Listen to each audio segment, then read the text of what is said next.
दोस्तों आज हम लोग नई यूनिट पढ़ने आ रहे हैं जिसका नाम है ब्रेक्स एंड डायनोमीटर।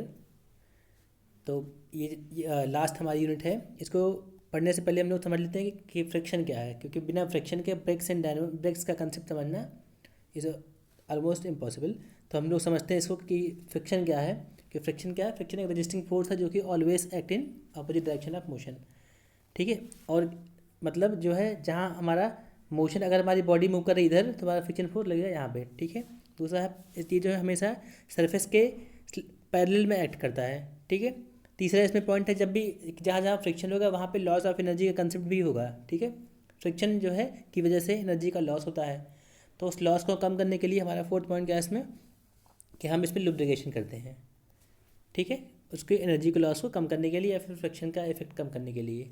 ठीक है। उसके बाद क्या है हमारा कि लॉ ऑफ फ्रिक्शन। ठीक है। वो क्या है कि फोर्स ऑफ फ्रिक्शन जो होता है वो हमारा नॉर्मल रिएक्शन के प्रोपोर्शनल होता है। ठीक है। दूसरा पॉइंट क्या है कि हमेशा ये सरफेस का जो मोशन है उसको अपोज करता है। थर्ड पॉइंट क्या है कि depends upon the material of two surface.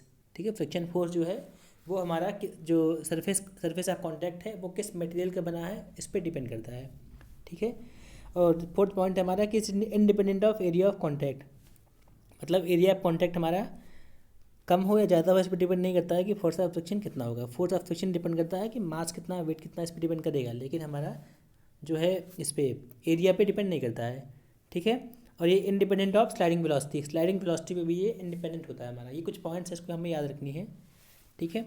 आगे हम लोग बढ़ते हैं कि ये हमारा जो फोर्स एफ है, फ्रिक्शनल फोर्स है, वो हमारा नॉर्मल डायरेक्शन के प्रोपोर्शनल होगा। तो यहाँ से आता है equal to mu N. Mu is the proportionality constant which is known as frictional constant. ठीक है। तो अगर हमारा जैसे ये बॉडी हमारा कि हम फोर्स एफ लगा रहे हैं तो हमारा वेट होगा नीचे और नॉर्मल डायरेक्शन ऊपर, फ्रिक्शन फोर्स यहाँ पे लगेगा। ठीक है।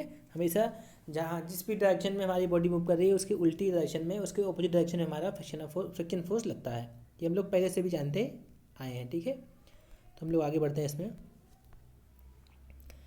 अब क्या है हमारा कि काइंड्स ऑफ फ्रिक्शन या टाइप्स ऑफ फ्रिक्शन। कितने टाइप का फ्रिक्शन होता है? उसमें तीन टाइप के हमारे, ड्राई फ्रिक्शन, स्किन और ग्रे फ्रिक्शन, और थर्ड इज फिल्म फ्रिक्शन।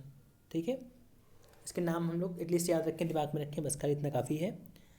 तो आगे बढ़ते हैं हम लोग types of brake. Types of brake हमारे चार तरह के होते हैं।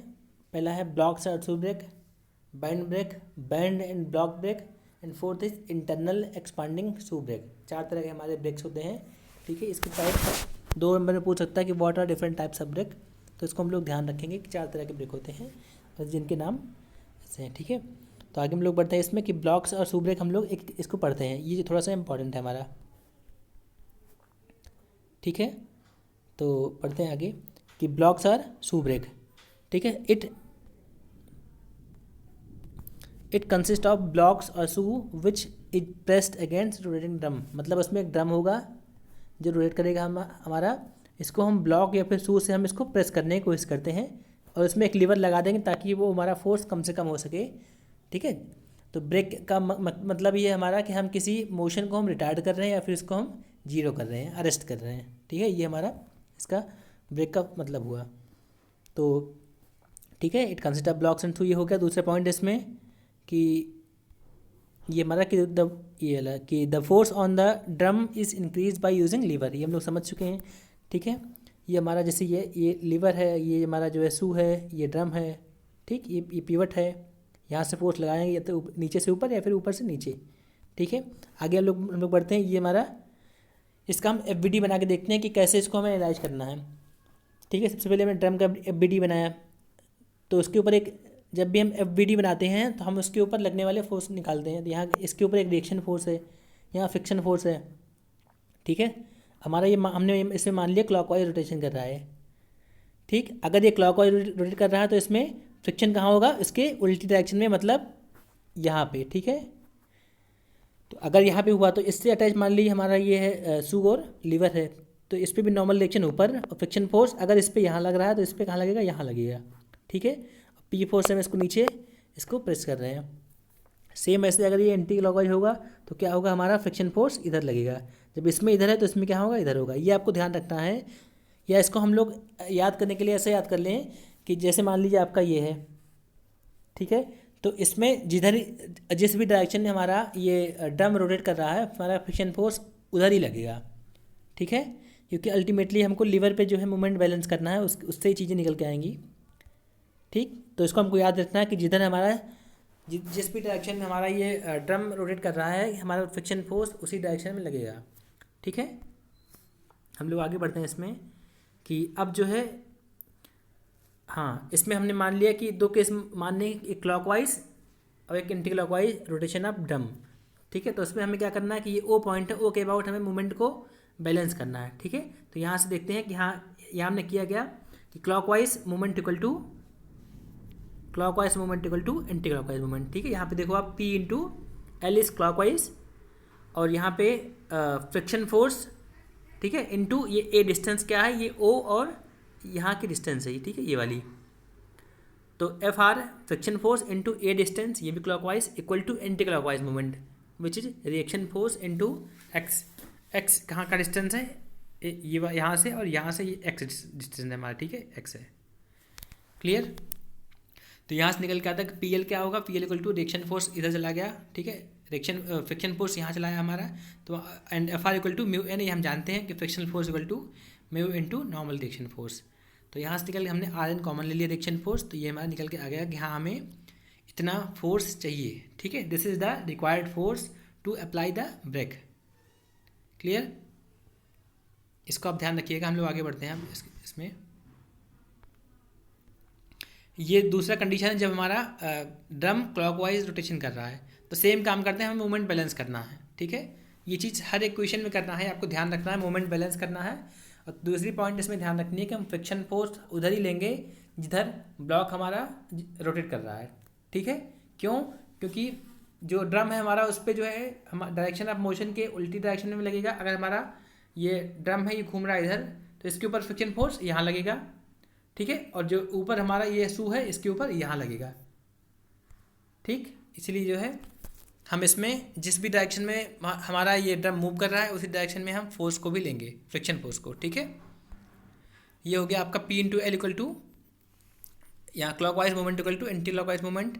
अगेन हमने फ्रिक्शनल फोर्स को म्यू इंटू आर एल लिख दिया, तो यहाँ से निकल के आ गया हमारा ये आ गया, ठीक है। अब हमने इक्वेशन 1 इक्वेशन 2 को हम कंसिडर कर रहे हैं। वापस इक्वेशन 1 में चलते हैं। ये देखिए अब इसको जो है यहाँ पे एक चीज़ और समझते हैं। यहाँ पे अगर हमारा फ्रिक्शन फोर्स की वजह से जो मूवमेंट निकल के आ रहा है वो, और फोर्स की वजह से जो मूवमेंट आ रहा है वो, अगर दोनों की डायरेक्शन सेम है तो इसको बोलते हैं हम सेल्फ एनर्जाइजिंग ब्रेक। मतलब when the friction force is supporting the brake then it is called self energising, ठीक है। और जब उसके उल्टा होगा तो इसको बोलेंगे सेल्फ लॉकिंग या फिर ग्रैबिंग बोलेंगे, ठीक है, ग्रैबिंग कंडीशन। यहाँ पे देखिए आप, जैसे मान लीजिए कंडीशन है हमारा, अगर x equal to mu A हो गया, यहाँ पे देखो आप x is more than mu A हो गया, तो हमारा p क्या होगा, पॉजिटिव होगा। मतलब ये डिजायरेबल कंडीशन है हमारी, ठीक है। अगर अगर x equal to mu A हो गया तो समय हमारा रिक्वायर्ड फोर्स क्या होगा, 0 होगा। उसको बोलते हैं सेल्फ लॉकिंग कंडीशन। मतलब हमारा जो व्हील है और अपने आप ही लॉक हो जाएगा, ये मूव नहीं करेगा, ठीक है। अगर हमारा जो है ये अगर हमें x म्यू ए से कम होगा तो क्या होगा, हमारा जो रिक्वायर्ड फोर्स है वो नेगेटिव होगा। मतलब ग्रेविंग कंडीशन होगी कि बिना फोर्स अप्लाई किए ही हमारा ड्रम का जो मोशन है वो रजिस्ट हो जाएगा या फिर 0 हो जाएगा, ठीक है। जैसे हम लोग इस पर क्वेश्चन कर लेते हैं। ये क्वेश्चन है कि हाँ, a single block brake with 300 millimeter diameter as shown is used to absorb the torque of 75 Newton meter with friction between drum and friction lining is 0.35. Calculate the required force, ठीक है। आपको ये diagram दिया है, तो इसमें करना क्या, हमने क्या क्या लिखा, गिवन है वो लिख लिया। फिर हमें इसमें जो है ओ के अबाउट मूवमेंट बैलेंस करना है, ठीक है। आप इसको ध्यान रखिए कि हाँ, फ्रिक्शन फोर्स जिस भी डायरेक्शन में हमारा ड्रम का रोटेशन है उधर ही लगेगा, ठीक है, तभी जाके आपको मूवमेंट बैलेंस करना है। क्यों? क्योंकि हम इसकी बात कर रहे हैं, इसमें लगे, ठीक है। तो मूवमेंट बैलेंस करते हैं। This force P into 450 mm, ठीक है। इधर फ्रिक्शन फोर्स हमारा लग रहा है, यहाँ पे फ्रिक्शन फोर्स भी और इसका P दोनों की वजह से जो मूवमेंट है हमारा वो जो है सेम डायरेक्शन में, जो कि क्लॉकवाइज है, ठीक है। इक्वल टू रिएक्शन फोर्स यहाँ ऊपर लग रहा है, रिएक्शन फोर्स इंटू ये डिस्टेंस, ठीक है। यहाँ आ गया, तो यहाँ से निकल के आ गया हमारा। अब जो है हमारा ये इक्वेशन बन गई। अब हमें पता है कि F R equal to mu N, ठीक है। और दूसरा टॉर्क इक्वल टू क्या होता है, friction force into R, torque equal to friction force into R, ठीक है। F R equal to mu N, ये हमको पता ही है। तो यहाँ से निकल के आ गया हमारा कि फ्रिक्शन फोर्स होगा कितना, क्योंकि हमें टॉर्क पता है, ठीक है, और रेडियस पता है, तो वहाँ से निकल के आ गया कि एफ आर कितना होगा। अब हमको अब एफ आर हमको निकल गया, तो अब हम निकाल लेंगे आर एन कितना होगा, ठीक है। निकाल के यहाँ पुट कर दिया तो आ जाएगा पी कितना है, ठीक है। सिंपल सा है। इस क्वेश्चन को आप देख लीजिए अच्छे से, इस तरह के क्वेश्चन एग्जाम में आ सकते हैं और बहुत ही सिंपल हैं, ठीक है। स्कोरिंग है। आगे हम लोग बढ़ते हैं। अगला है हमारा बैंड ब्रेक, ठीक है। बैंड ब्रेक में क्या होता है कि हम जो है इस देखते क्या है कि it consist of rope, belt और flexible steel band which is pressed against the external surface of cylindrical drum when the brakes are applied. मतलब जब ब्रेक हम ये जो है हमारा या तो रोप का या बेल्ट का फ्लेक्सिबल स्टील के बने हुए एक, ठीक है, रोप होते हैं जो क्या करते हैं इस ड्रम के अगेंस्ट हम इसको प्रेस करते हैं, ठीक है, जिसकी वजह से ब्रेक हमारा लगता है, ठीक है। अब एक चीज़ इसमें ध्यान रखना है कि अगर हम मान लेते हैं इसको इसमें जैसे शो भी किया गया है कि हमारा ड्रम का रोटेशन क्या है, क्लॉकवाइज है, ठीक है।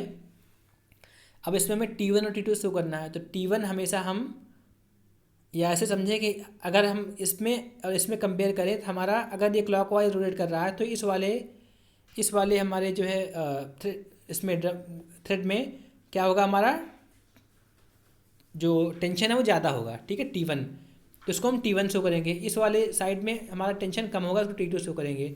T1 is always greater than T2, ठीक है। जिधर हमारा टेंशन ज़्यादा रहेगा उसको हम T1 मानेंगे, जिधर कम रहेगा उधर T2 मानेंगे, ठीक है, पहला पॉइंट। दूसरा पॉइंट हमें जो है इस हमारा ये जो लीवर है इस पर हमें फोर्स का डायरेक्शन बाहर की तरफ दिखाना है, क्लियर।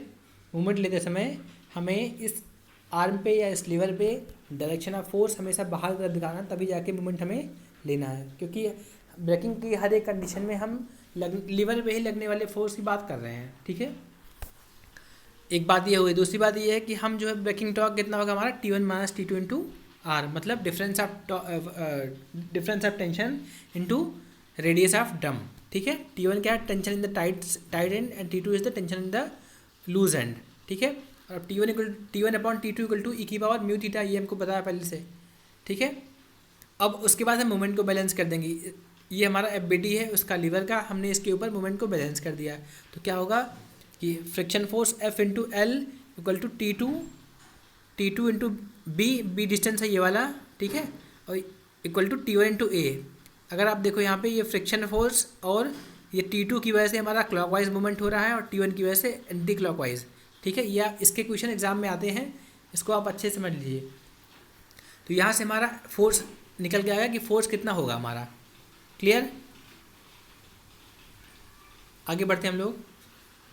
अगर हमारा ड्रम जो है क्लॉकवाइज रोटेट कर रहा हो उस समय कंडीशन क्या होगी, ठीक है। अगर ये क्लॉकवाइज घूम रहा है तो हमारा T1 इस पर टेंशन ज़्यादा होगी इस वाले थ्रेड पे, ठीक है, तो इसको हम मानेंगे T1, इसको हमारा यहाँ वाले को T2, ठीक है। आगे बढ़ते हैं हम लोग। फिर हमने मूवमेंट को बैलेंस किया तो हमारा ये फोर्स आ गया, ठीक है। इसमें सब बहुत ही सिंपल चीज़ें हैं, बस एक चीज़ आपको ध्यान रखना है कि जिधर ही टेंशन ज़्यादा होगा उसको हम T1 मानेंगे, जिधर कम होगा उसको T2 मानेंगे, पहली बात। दूसरी बात, सभी टेंशन को हमें बाहर की तरफ दिखाना है, तब जाके मूवमेंट हमें बैलेंस करना है, क्लियर। एक क्वेश्चन हम लोग इस पर कर लेते हैं। क्वेश्चन क्या है कि differential band brake has a drum with the diameter of 800 mm, इसका डायमीटर दिया आपको, ठीक है। Two end of the band are fix to the pin on opposite sides of the fulcrum of the lever at 40 mm and 20 mm from the fulcrum. The angle of contact is 270 degree and the coefficient of friction is 0.2. Determine the braking torque when the force is 600 Newton is applied to the lever at a distance of 800 mm from the fulcrum, ठीक है। assuming anti clockwise rotation of the drum, ये आपको question करने हैं। क्या given है हमने वो लिख लिया, ठीक है। उसके बाद हमने डायग्राम बना लिया। इसमें हमें दिया रोटेशन एंटी क्लॉकवाइज है, ठीक है। इसका मतलब T1 कौन सा होगा हमारा, ये वाला T1 होगा और ये T2 होगा, ठीक है। आपको डिस्टेंस दी है ऊपर और नीचे। अब हमें सबसे पहले ये देखते हैं T1 upon T2 equal to mu theta, हमको पता है, हमको थीटा दिया है, हमको म्यू दिया है, ठीक है। तो यहाँ से T1 और T2 में हमारा एक रिलेशनशिप निकल के आ गया, पहली बात। दूसरी बात, हम मूवमेंट को बैलेंस करेंगे, ठीक है, ये हम सीख चुके हैं। तो F इंटू एल ये हमारा clockwise moment plus T2 into B clockwise moment equal to T1 into A is the anti clockwise moment. यहाँ से बैलेंस किया हमने, तो यहाँ से हमको जो मिला हमको कि ठीक है, यहाँ से निकल गया है कि हमें T2 और T1 में एक रिलेशनशिप आ गया हमारा यहाँ पे। ठीक है, बाकी चीज़ें हमें पता है, एक T1 T2 यहाँ से एक यहाँ से, तो हम यहाँ इन दोनों के हेल्प से निकाल लेंगे T1 T2 कितना है। क्लियर, इतना आ गया हमारा। अब वर्किंग टॉर्क कितना होता है, difference of tension into radius, T1 minus T2 याद रखना है, T1 minus T2 into R is the working torque. ठीक है, आगे बढ़ते हम लोग। ये हमारा ठीक है, इतना जो है हम लोग अभी तक कवर कर लिए हैं, बाकी हम लोग डायनेमोमीटर अगले वीडियो में पढ़ेंगे। Thank you.